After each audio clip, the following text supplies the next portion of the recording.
So we've been talking a lot about podcasts so far, but we also happen to have seven very outspoken industry pundits up here.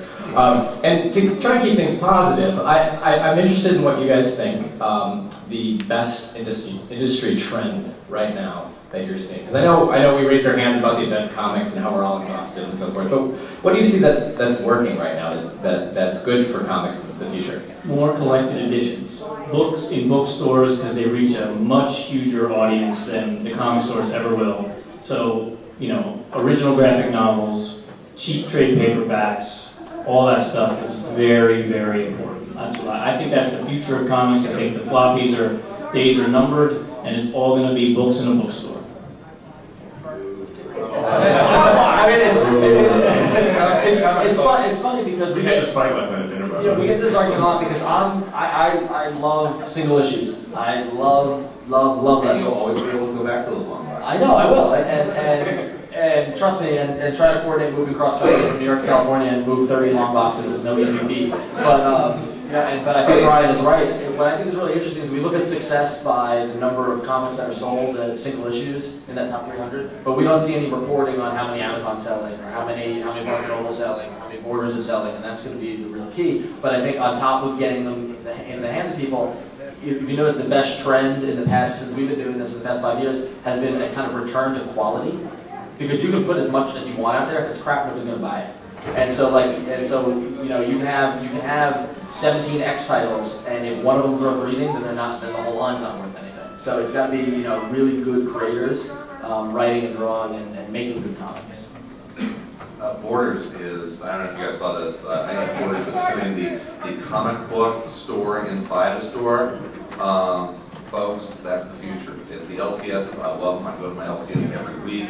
Mark Beatty is a personal friend of mine. He's the owner of my comic shop. I love him like a brother, and his business doesn't have a real bright future to it. And it comes down to foot traffic. Plain and simple, it comes down to foot traffic. The internet is cutting into that. There's other entertainment forms are cutting into it. The bookstores are really looking like they're going to be the future of mass market sequential art, whatever you want to say, and that's, I firmly believe that's where it's going. And that's a good thing. I mean, we all just lived through the music revolution of the late 90s, early 2000s, and it's going to be the exact same thing.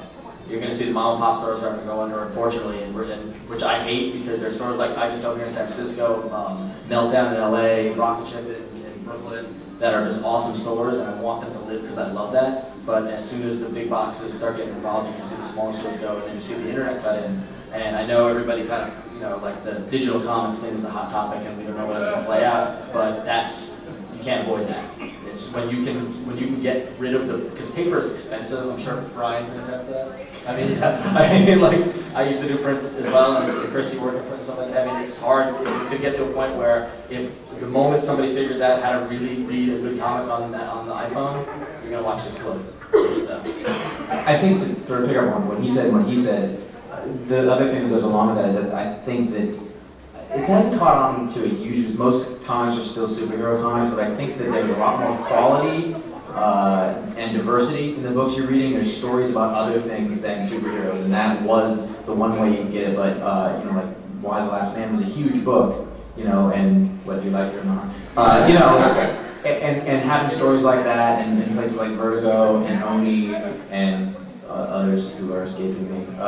You know, they're doing all sorts of different things, and I love Image, especially Image, of course.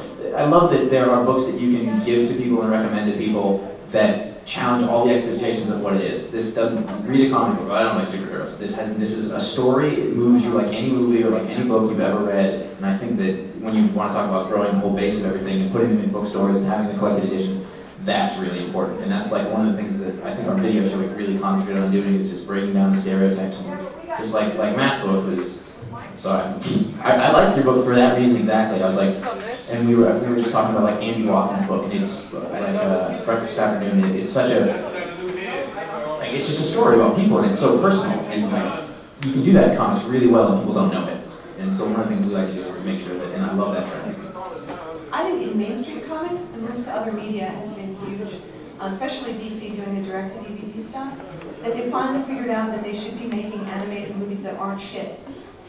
For such a long time, they were thinking of cartoons as, oh, it's just for kids, we don't need to put any quality into it, we don't need to care about this because only little kids who don't care are watching it. And they finally figured out, hey, we could make this good and people would like it. And it's brilliant. What a great idea for them to do. So the fact that they've expanded, the fact that they've been trying, not always succeeding, but trying to make good movies, like Spider-Man movies and maybe the Iron Man movie, which looks like it could be really awesome or maybe really terrible. It's going to be awesome because it's Robert Downey Jr. I know, Yes. You're so psyched about it. You know, okay, Ghost Rider was horrible, yeah, I knew that. But yet they're still trying to make good movies like Spider-Man and Iron Man and you know, whether JLA gets made or not. But all the other stuff that's going to come out, at least they're trying now. And that's exposing people, a whole new audience to classic characters, things that are worth watching in a fun and really, really good way. So they're going to have to continue to do that if they want to maintain that and bring in new viewers and new readers. They're going to have to continue to do it. But I think they've made a great start. I'm really impressed with this.